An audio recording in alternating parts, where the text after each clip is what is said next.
Good morning, students. We had been reading the chapter in the Kingdom of Fools. So far, we had read the main points like stupid order followed in the Kingdom of Fools, where day would be treated as night and night would be treated as day. And then a guru visits the kingdom along with his disciple, but Guru is wise, so he leaves the city warning his disciple, but disciple remains in the city because everything he finds very cheap there. Then the incident of theft in rich merchant's house occurred, and the blame game continues, passing the blame on to others. First, the wall fell on the thief, was killed. The thief's brother complained about the merchant, then merchant blamed the bricklayer who built the wall. The bricklayer blamed the dancing girl who distracted him, and the dancing girl blamed the goldsmith for giving her ornaments late, and then the goldsmith blamed the merchant's father, and finally the blame came back again to the merchant. So that was the blame game continuing. Now let's read from there. When the goldsmith named the merchant was called, but merchant said ki it was not my father's fault who ordered the jewelry, but he is dead. But the king consulted his minister and said, since your father had done it and you had inherited everything from your father, so his sins will also be yours. You will have to take the punishment for him. You must die. And he ordered a new stake to be made. Stake is a wooden post on which criminals are tied for being executed to give the death punishment. So a new stake was made, but then it was found that the stake was not of the size of the merchant. He was too thin. So the question was ki what shall they do now? Then suddenly the idea struck them that all they needed to do was to find a man fat enough to fit in the stake.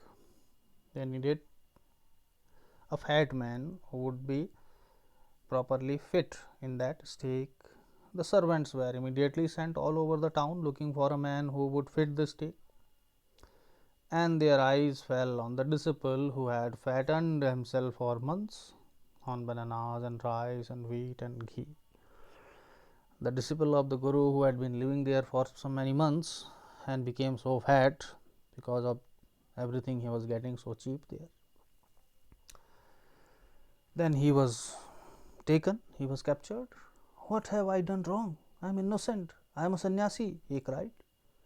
That may be true, but it is the royal decree, it is the royal command order that we should find a fat man, fat enough to fit the stake, they said, and carried him to the palace, to the place of execution. He remembered his wise Guru's words, this is a city of fools, you don't know what they will do next. Then he remembered his Guru's words. While he was waiting for death, he prayed to his Guru in his heart. He remembered his Guru, asking him to hear his cry wherever he was. The Guru saw everything in a vision. Guru had some powers, so he saw all this in a vision. He had magical powers. He could see far, and he could see the future as he could see the present and the past also.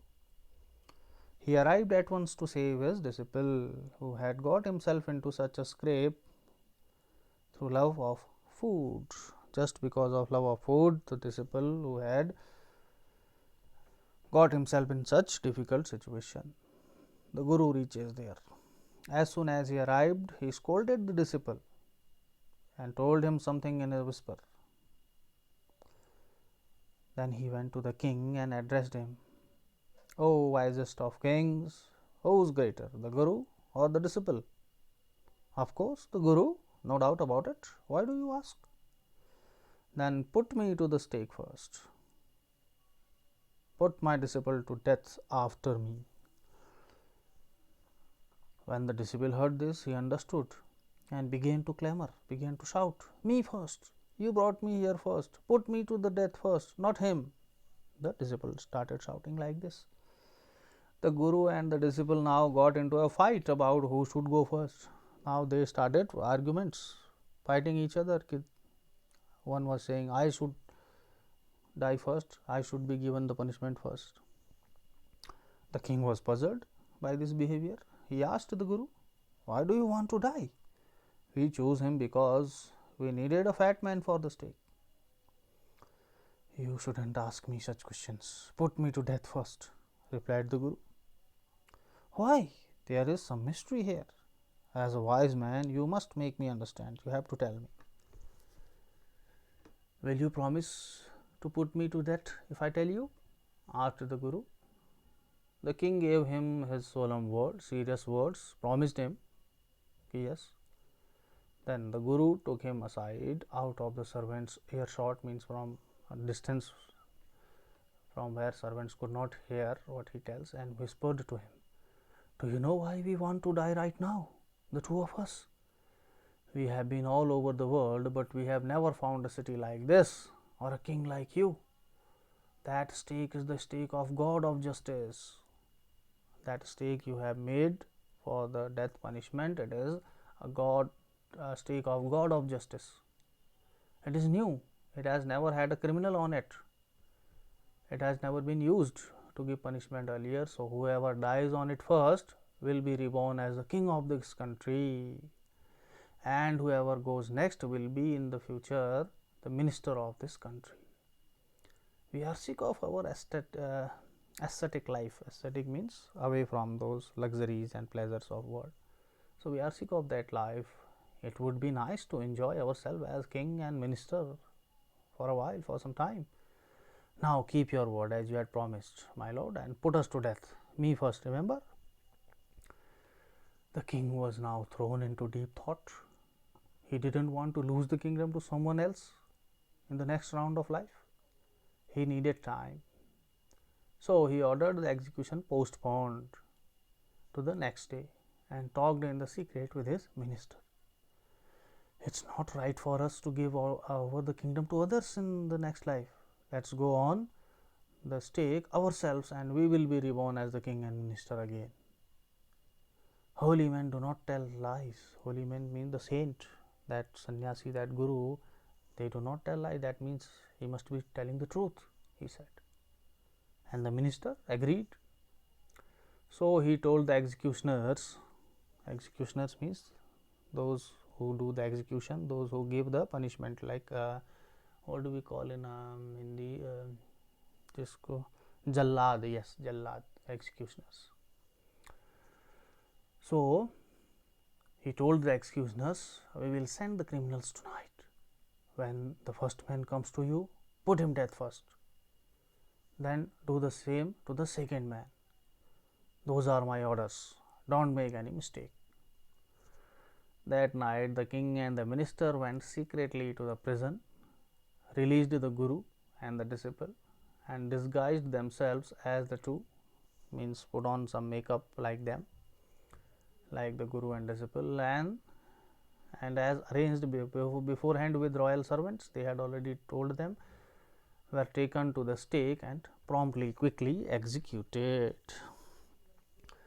When the bodies were taken down to be thrown to the crows and vultures, the people panicked when the people saw the bodies are of king and minister.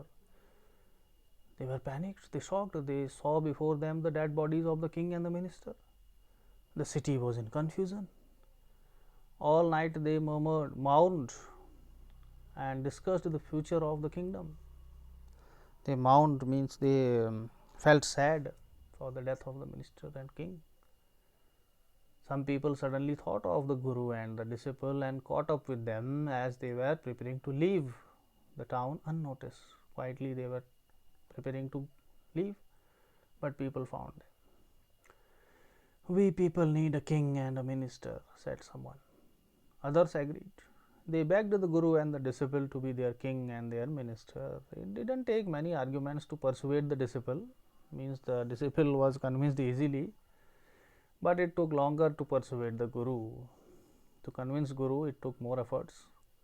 Finally, they agreed to rule the kingdom of the foolish king and the silly minister on the condition that they could change all the old laws. From then on, night would again be night and day would again be day, and you could get nothing for a dodo. It became like any other place. So, this was the story of the kingdom of the fools. I hope you understood it now. Next, we'll be doing its question answer. Okay, that's all for now. Thank you. Bye bye.